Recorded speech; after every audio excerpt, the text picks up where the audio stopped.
Hi. Hi, it's James again. And I figured for this video, I'm going to apologize in advance. Someone recently got a new phone, and I don't have access to iMovie, so seeing as it's an Android phone now. So I'm still trying to find an editing program that I can get used to. So if I don't end up having photos of the movie posters that pop up, it's because I just got impatient and decided to upload the video because the video is what's important. But if I can't, that's why. So, uh, and uh, and for the delay in between videos, I kept putting other lists ahead of the ones I was going to do, the romantic comedies and the romance and the comedies and the dramas and stuff like that. I just kept coming up with new ideas for lists. And so I had a whole bunch of them, and I was trying to decide which ones to do. So I decided on the top 10 weird movies. And I stress weird because some of these I just don't know what to make of. And I'll get into specifics as I go along. And that not all of these do I entirely like at the moment, because I've only watched them probably once, I think. So, without further ado, I'll get to number 10.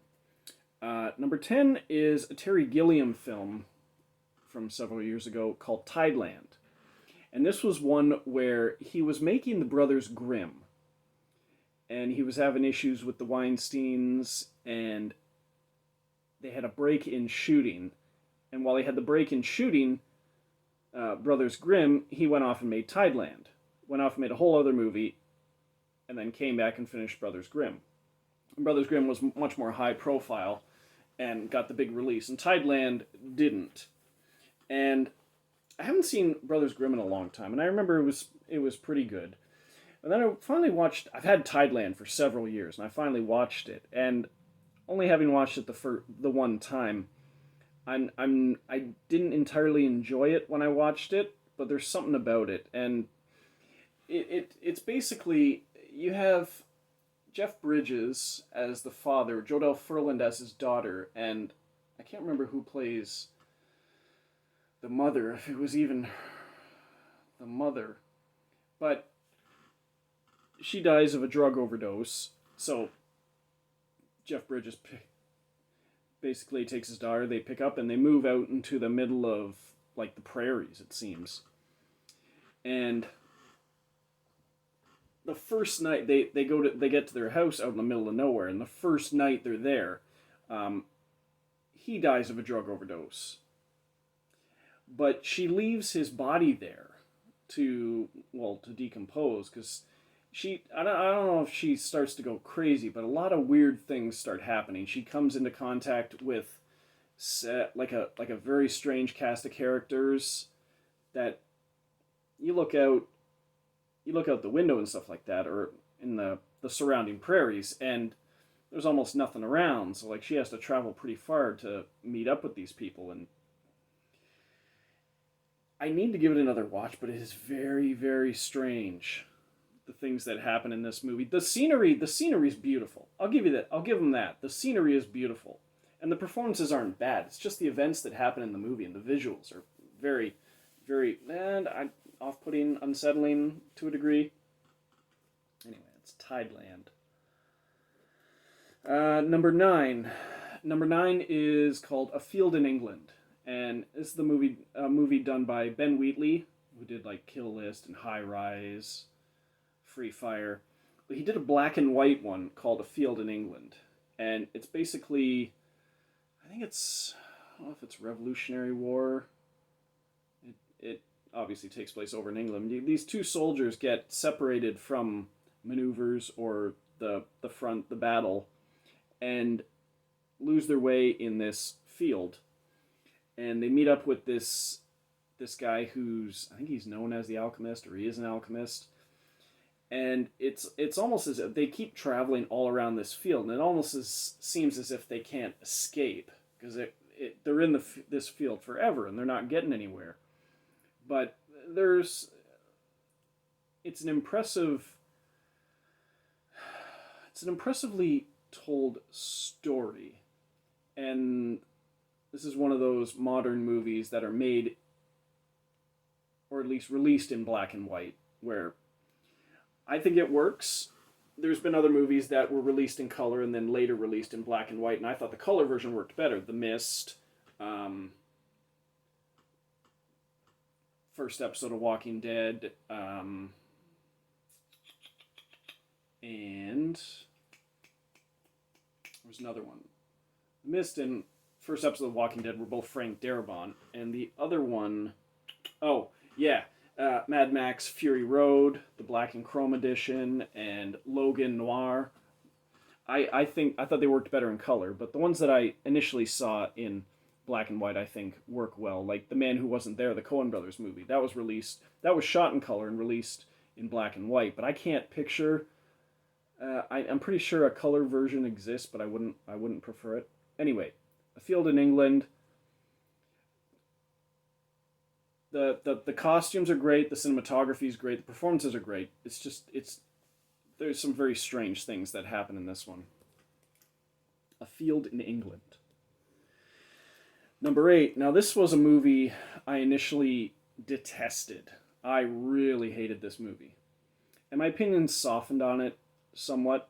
And it's called The Lobster. It's done by Yorgos Lanthimos, who did Dogtooth, which I still haven't seen.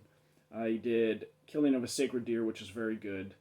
And he did The Favorite, which I didn't like at all, but that wasn't exactly an original idea, based somewhat on historical fact and stuff.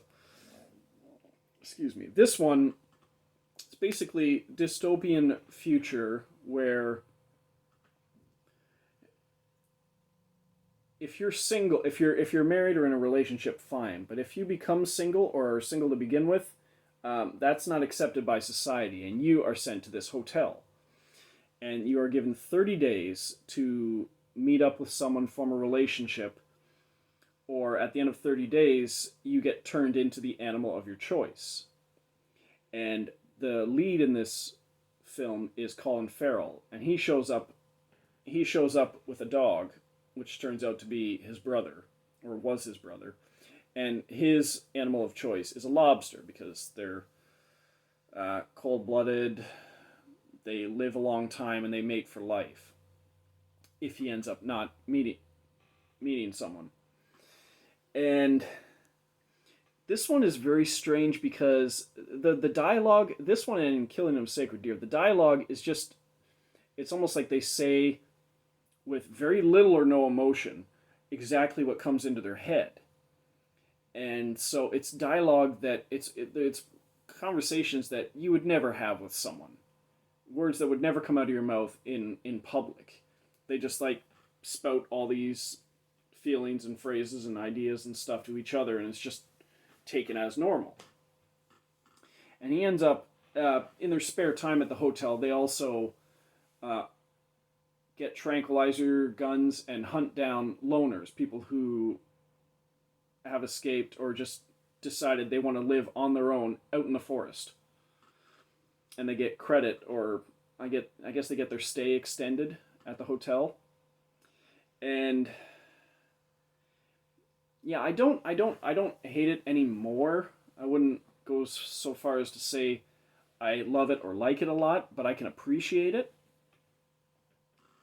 But it's a very, and I've said this on the Movie Madhouse podcast when I was talking to Rob, and it's a very, very absurd movie. And some of the stuff could be considered funny. You've got Colin Farrell, who put on weight for the movie. He's got like glasses and mustache and beard, and just a mustache. The beard is in Killing of a Sacred Deer. You've got Rachel Weisz, John C. Reilly with a lisp. It's an odd movie. It's very odd. The Lobster. Number 7, we have one called Swiss Army Man. And this one, you get Paul Dano, who is marooned on an island. And he's he's suicidal. He's depressed and he wants to kill himself. And before he does, a body washes up on the beach, and it's a body corpse played by Daniel Radcliffe. And the corpse occasionally will speak to him, and he ends up using this corpse for a number of things, like chopping wood and all that stuff. Basically, he's turned this corpse into a Swiss Army knife, hence Swiss Army Man. And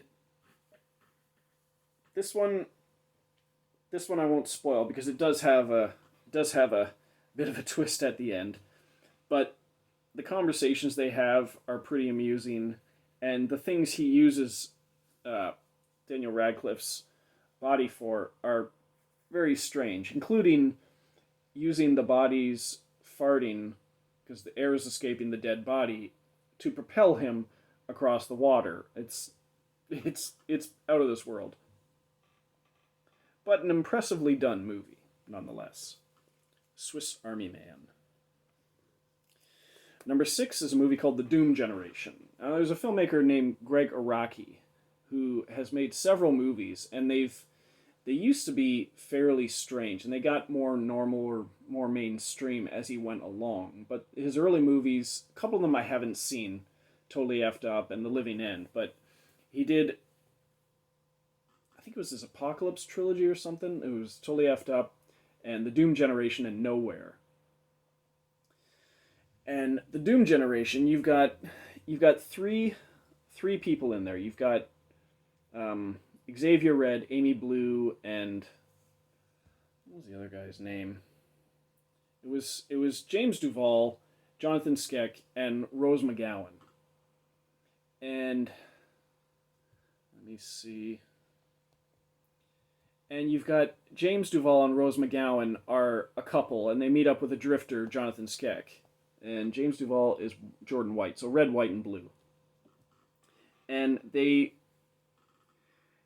Jonathan Skeck's character, Red, accidentally kills the owner of a supermarket. Or they try and rob the place, whether he deliberately or accidentally kills him, but they go on the run, not knowing that after they left, the wife of the supermarket owner killed her kids and herself. So there's no one chasing after them, but they're on the run anyway. And they meet up with like neo-Nazis and assorted characters who some think, they're mostly guys, and some think that Amy Blue is like their ex-girlfriend or someone they know, and like they just keep mistaking her for someone, and they keep having to run from all these different weird people. Now, I've only been able to find it on VHS. I'm pretty sure a DVD, possibly a Blu-ray, exists out there, but I haven't been able to find it. It's a fairly graphic movie. Certainly not for everyone. I watched this first back in college, so late 90s, I think. And so I've had the VHS all this time. Still have a functioning VCR, semi-functioning VCR, so I can watch it from time to time. The Doom Generation. Number 5, we have one called, it's a Don Coscarelli movie. It's still one of the last movie he did, I believe, so it was several years ago. But it was his follow-up to Bubba Hotep. And it's a movie called John Dies at the End. And it's based on a book that was originally released online for free in chapters, I think. And it's written by David Wong, which I believe is a pseudonym. And it's... I have the book. I haven't read it. I've only started to read it a few times, such as with most of the books I own. And there is a sequel to the book called This Book is Covered in Spiders. Seriously, dude, don't touch it. I don't know if they'd ever make a movie out of that. But this one, another one that's very strange. I don't know that the title is entirely accurate, but you basically got two guys, and they investigate paranormal events, I believe. And one of the guys, well, they end up both getting on this substance/drug called the sauce.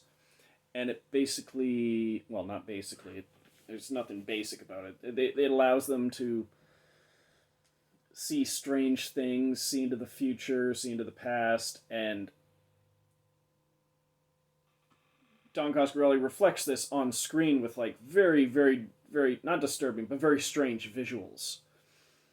And but you've also got like it's a great supporting cast. Like the stars you probably wouldn't recognize, but you've also got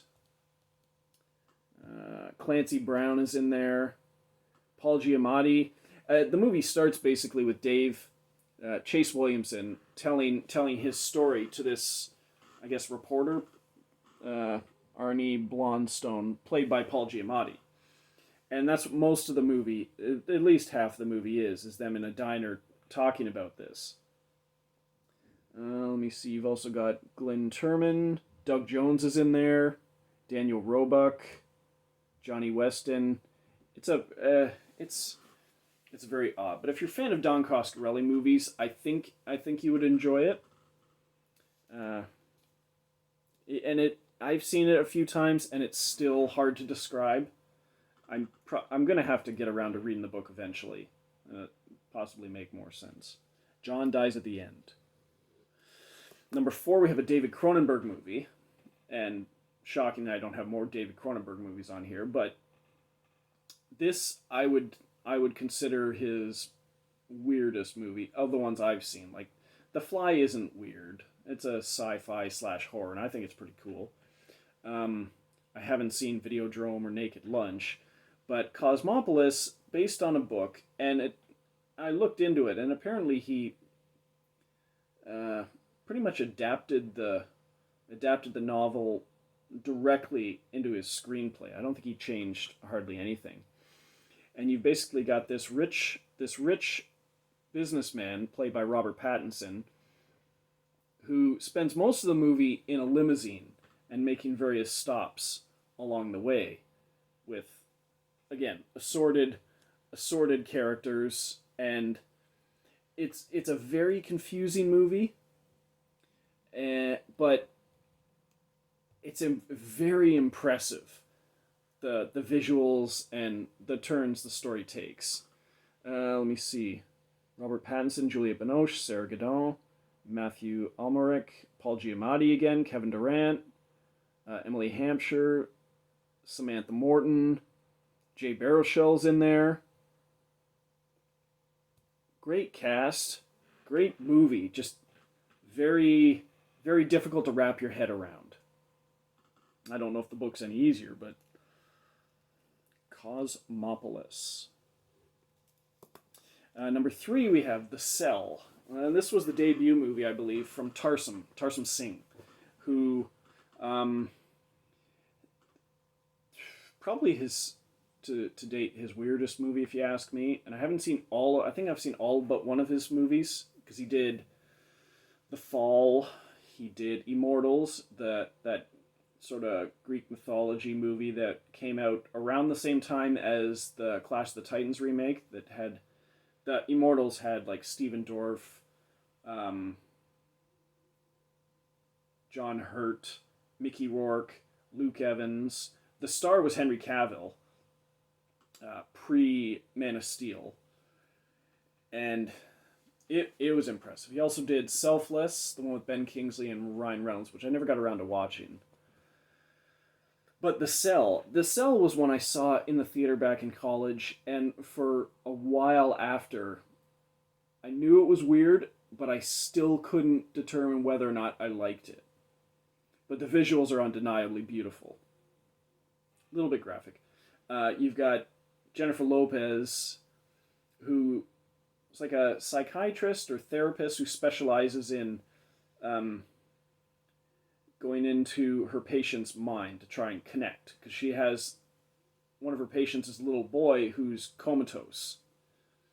He had some affliction that leaves him comatose, but she can connect with him in his mind. And Vince Vaughn is an FBI agent who's tracking a serial killer who kidnaps women, tortures them, kills them, and then dumps them in various places. And they finally get a lead on where to find him. By the time they find him, he's had a similar affliction where it comes on him like that, and he's comatose. He's gone. Unresponsive to anything. And so they go to Jennifer Lopez's character to see if she can go inside his mind.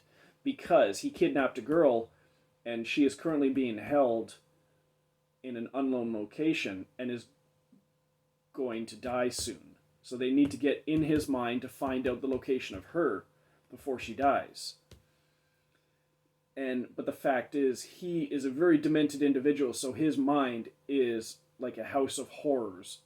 A beautiful house of horrors, but a house of horrors nonetheless, so it'll be like nearly impossible to navigate.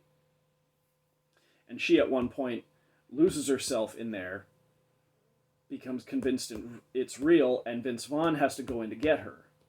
And it's, like I said, the visuals are amazing in this movie. It is very weird, but very well done. And for a debut movie, it's pretty damn impressive. Number 2, we have a movie from Takashi Miike called Ichi the Killer. Now, this is one I heard about for years. About like, oh, it's so violent. Oh, it's so graphic. Oh, it's disturbing and stuff like that. So, when I finally saw the special edition Blu-ray, because I'd never seen it anywhere, excuse me, I picked it up because my curiosity had been piqued for years, decades even. I believe this came out in the 90s. And, well, I will confirm that. The only recognizable actor I could tell was, his name is Tadanobu Asano. And you may not recognize the name, but he was in the Thor movies as Hogun. That's I think he's most recognizable by. But he also plays Genghis Khan in the movie Mongol. Or Temujin, the name in that, but it was Genghis Khan.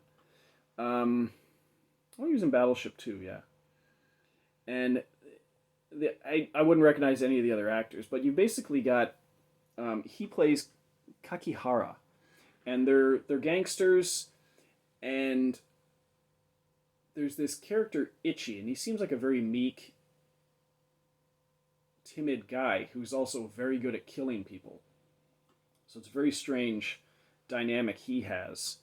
And let's see if this helps. Sadomasochistic Yakuza enforcer Kakihara searches for his missing boss. He comes across Ichi, a repressed and psychotic killer who may be able to inflict levels of pain that Kakihara has only dreamed of achieving. Kakihara is a bit of a he's sadomasochist because he's got his mouth split open, almost like the Joker, but he's got rings keeping it together, and he enjoys inflicting pain on himself. It is somewhat a disturbing movie, but nowhere near as infamous as I'd been led to believe. And I thought it was a pretty cool movie. Take from that what you will.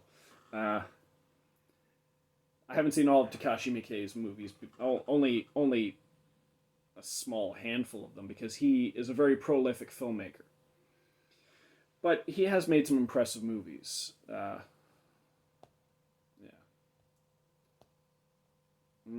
13 Assassins was good. Audition, horror movie, one of my favorites, is very impressive. It's more of a disturbing movie, not so much weird, so it wouldn't appear on this list. And he also did Harikiri, Death of a Samurai, I believe. Okay, Ichi the Killer. And number 1. Number 1 is a movie very similar to Cosmopolis in that it involves one man traveling all around town in a limousine, and that's where the similarities end. Because where Robert Pattinson's character interacts with several characters and then gets back in his limo, this guy, and it's a French movie, and the character, what's his name? If he even has a name, he basically has all these all these clients for the day, and for each of the clients, his character, he has a bunch of different names. The only person you'd recognize in the movie, really, there's Kylie Minogue and Eva Mendes. Everyone else, French actors, I believe. and the lead actor, Denis Lavant, he basically goes around town and like, if the one assignment is, he's bald, so he's always putting on makeup and hair pieces and stuff and making himself up to look like a certain person, and he makes himself up, goes to this one house, and is basically posing as a dying father that the children are grieving over. Leaves, gets back in his car, and he puts on this weird suit, motion capture suit, and does this weird sexual routine with another woman in a motion capture suit. Gets back in his car, disguises himself, makes himself up to look really wild red hair, and he's basically a lunatic, because he's going around picking up flowers, eating flowers, kidnaps this supermodel who's having a photo shoot in a cemetery for some reason, kidnaps her, takes her underground, bites a dude's finger off. He's acting super strange. I don't know what the point of that one was. Gets back in his car, goes, and it's not really a spoiler because the point is to watch this, to experience this movie, and the end of the movie doesn't make any more sense than the beginning of the movie or the middle of the movie, because he ends up dressing up like a normal family man and going to this house that is populated by a family of chimpanzees. And he's basically the father, and there's the wife and the kid. It really makes very little sense. But it's a very strangely impressive journey the character goes on. And what he does with makeup, transforming himself for each different assignment, is something. It's something to behold. So I would highly recommend them. That's why it's number one. Holy Motors. If I didn't say the title before. Holy Motors. Okay, so I'm glad I got back to doing this, and I'm gonna, like I said, I'm gonna try and make sure I can